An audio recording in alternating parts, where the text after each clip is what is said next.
June 1948, Berlin. Ever since the end of the war, 3 years before, tension had been increasing between the Allied military government and the Soviet bosses of East Berlin. The Cold War was becoming warm. 2.5 million people, more than half of Berlin's population, lived in the American, British, and French zones. But the whole city was surrounded by the Soviet zone of Germany. Supplying the 2.5 million people of the western sectors was a system of rails, canals, and roads. Suddenly, the Soviet military government in Berlin clamped down a land blockade of the Allied sectors of the city. The suspension of all traffic successfully blocked all surface access to the city. The Soviets claimed that technical difficulties caused the stoppage. The truth was that they were trying to force the Western Allies to surrender their position in Berlin. And the weapon was hunger.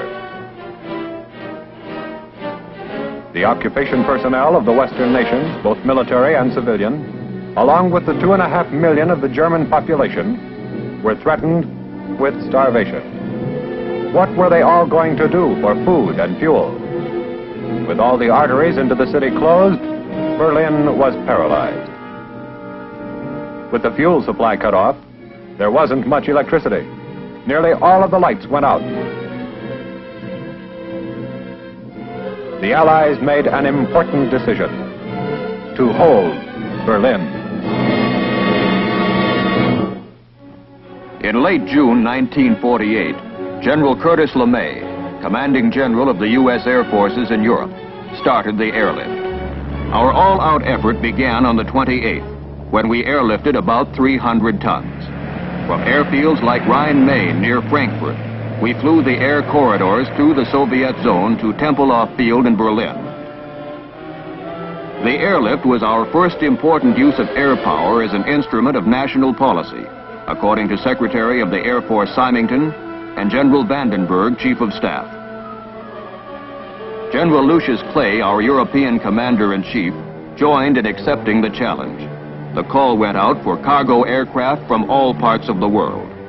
From the Caribbean, from Texas, Alaska, Hawaii, Panama, troop carrier squadrons sent C-54s. And before long, MATS was sending them too.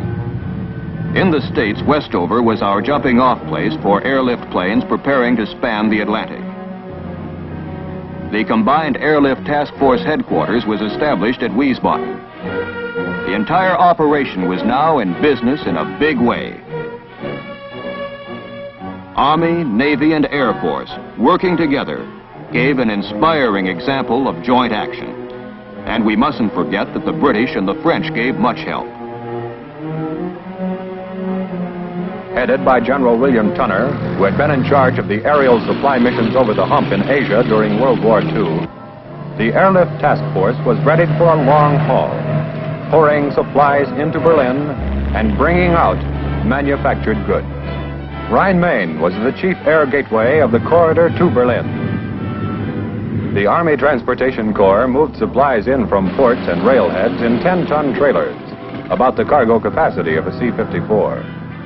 Coal from the Ruhr, flour from our Midwest, sugar from Cuba, coffee from Brazil, butter and milk from Denmark, and many other supplies from many other places. Berlin's minimum daily requirement was about 4,500 tons of supplies. For several months in 1949, our deliveries averaged more than 7,500 tons a day. The Air Force assigned more than 300 airplanes and more than 20,000 men to the airlift. And Britain made a large contribution of both aircraft and personnel. It was an operation without precedent and a severe test of precision flying, of logistics, maintenance, communications, and weather service.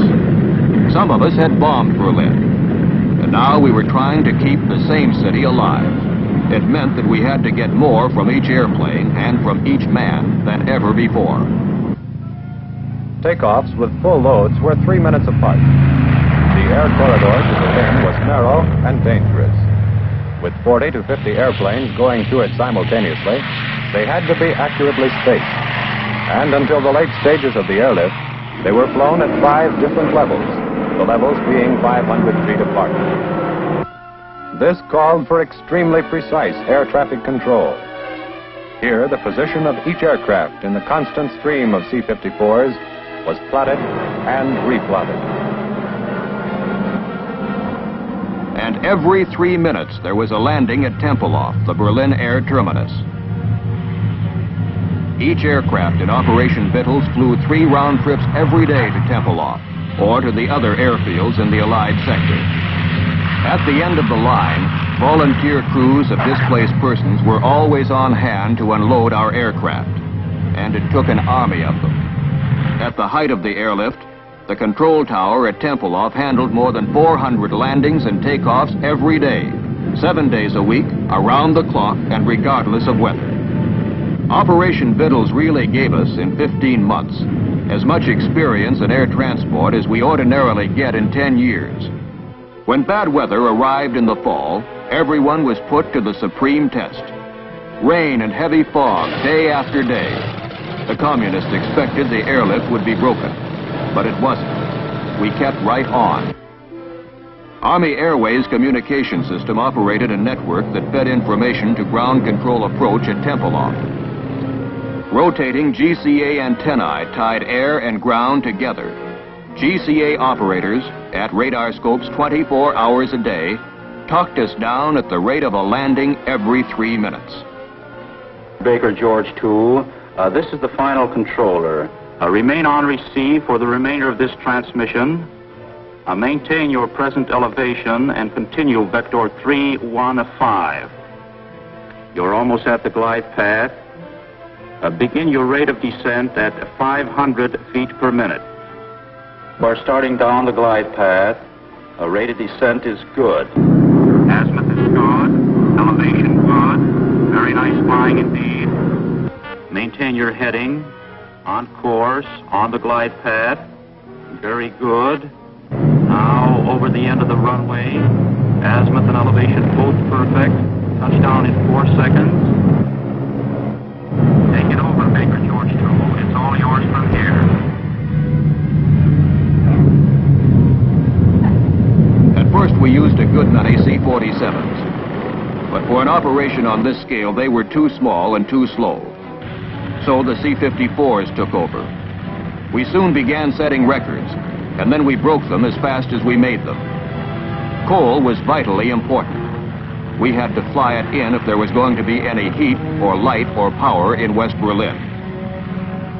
The coal came from the Ruhr and was sacked in war surplus duffel bags. We saw to it that every pound was put to good use.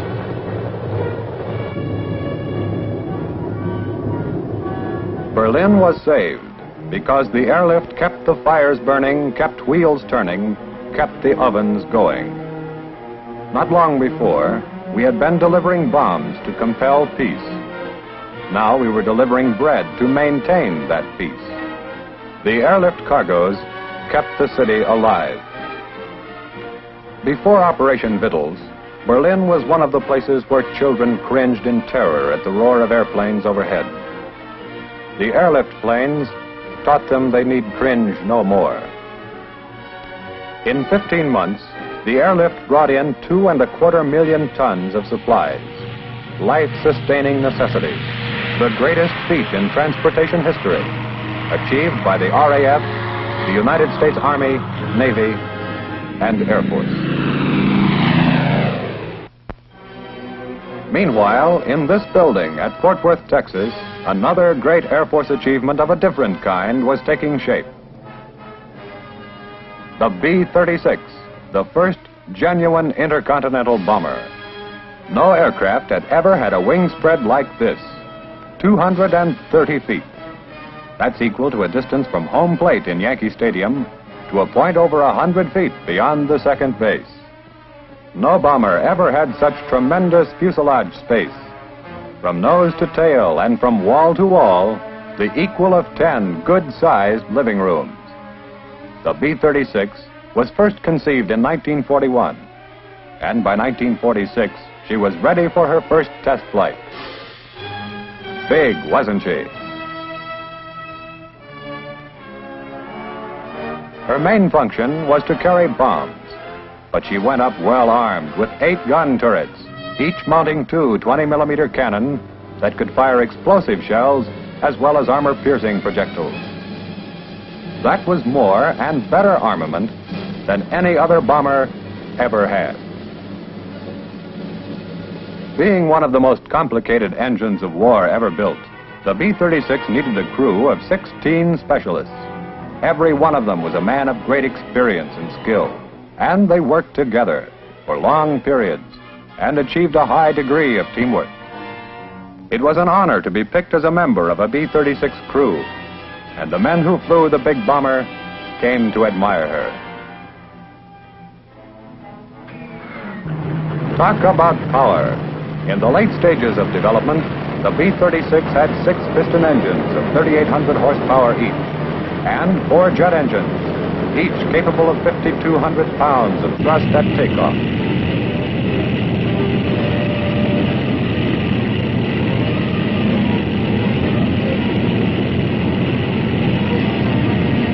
The big bomber had a much greater carrying capacity than any other aircraft so far produced.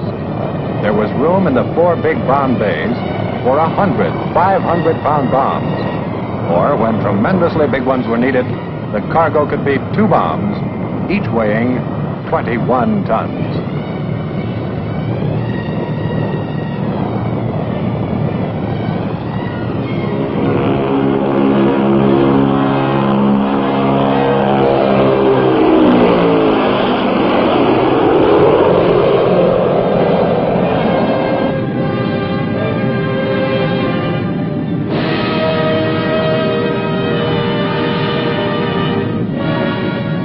With its fuel load of 21,000 gallons, the B-36 had tremendous range, 10,000 miles without refueling, and a combat radius of more than 4,000 miles. Even at great altitudes, and at more than 400 miles an hour, the B-36 was a steady flying platform, a stable and accurate bomber. Over the target.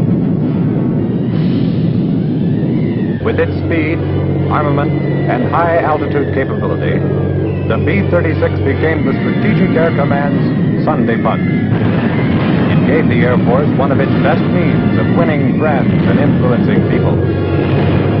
Largely because of this aircraft, the Strategic Air Command was the first military organization in history that could assault the heart of a remote enemy country from stateside bases within hours after the outbreak of a war.